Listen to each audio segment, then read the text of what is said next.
कराड येथील जलसंधारण विभागाचा अभियंता लक्ष्मण मंडले यांच्या खून प्रकरणाचा कराड शहर पोलिसांनी अवघ्या काही तासात उलगडा केला आहे।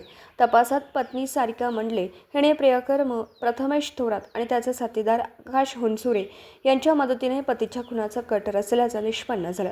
लोकेशन शेअर करत पोलिसांच्या माहितीनुसार मंडले यांची लोकेशन पत्नीमार्फत आरोपींना मिळत होती। त्यानुसार आरोपींनी अल्टो कारने पाठीमागून धडक देऊन त्यांना चिरडून ठार मारलं।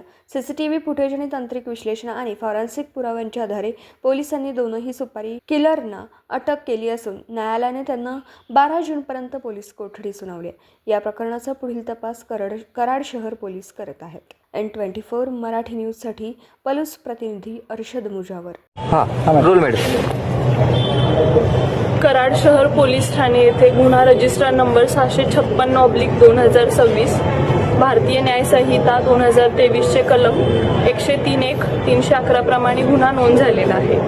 सदर गुन्ह्यामध्ये दिनांक 6 जून 2026 रोजी मयत नामे लक्ष्मण श्रीरंग मंडले वय 54 वर्षे, व्यवसाय सरकारी नोकरी, जलसंधारण अभियंता, शहापूर, जिल्हा ठाणे, राहणार मूळगाव मनव, तालुका कराड, जिल्हा सातारा याच्या अंगावर पहाटेच्या वेळी अल्टो कार घालून त्यास चिरडून जीवे ठार मारलेले होते।